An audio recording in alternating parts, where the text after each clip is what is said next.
another opportunity. We'll come back to you, I'm sure. Turning now to Mr. Brock, you have the floor for 5 minutes again. Madame Poulin, I want to circle back to my last question to you. I set it up in terms of identifying various potential criminal charges that could be investigated.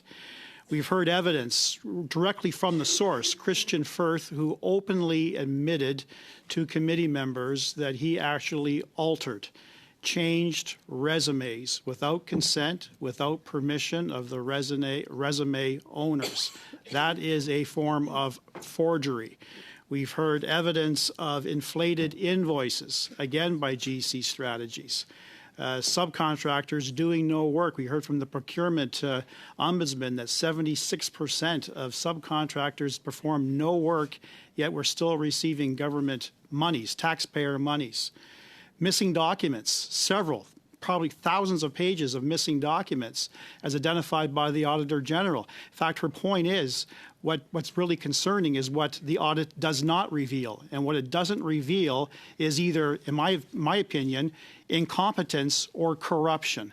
Given all the red flags of criminality, of fraud, forgery, obstruction of justice, and breach of trust by government officials, have you made a referral to the RCMP based on all of the information you've heard to date? Thank you for the question, Mr. Chair. So as you mentioned, we are gathering all the information that are put in front of us. This includes what has been said in that committee. It includes the conclusion of the report from the Auditor General.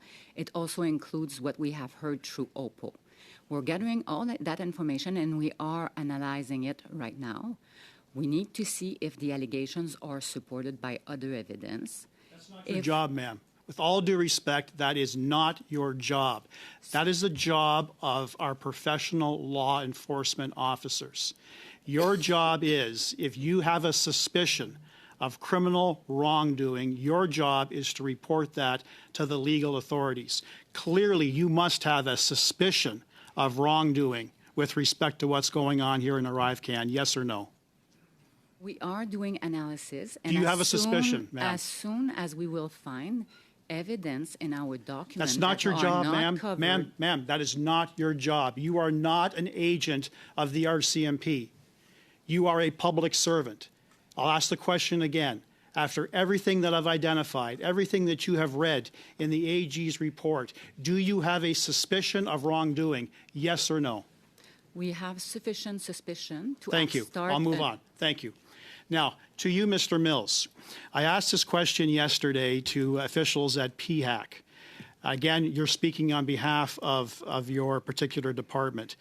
During the course of the implementation of the ArriveCan, the 177 different versions of ArriveCan, were there regular and consistent communications between the Deputy Minister and the Minister responsible for this portfolio? I've identified at least 3 ministers, Anita Anand, Philomena Tassi, and Alina Jazik.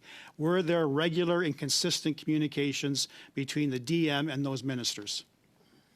Thank you for the question, Mr. Chair. During the first part of the pandemic, there were definitely regular communications between the Deputy Minister, senior officials, and the Minister regarding the Government of Canada's overall COVID response and procurements writ large in support of that response. Were there regular and consistent communications with the PCO, the Privy Council Office?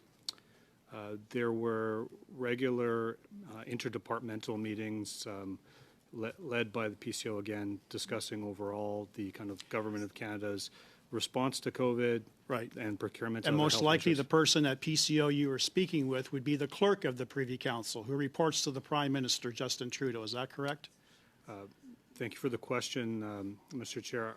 I would have to take back to what degree our deputies were involved in the interdepartmental. There was certainly a number of ADM level committees that were managed. And for the Canadians out there watching this live or afterwards who are not familiar with the PCO, which minister is responsible for the PCO?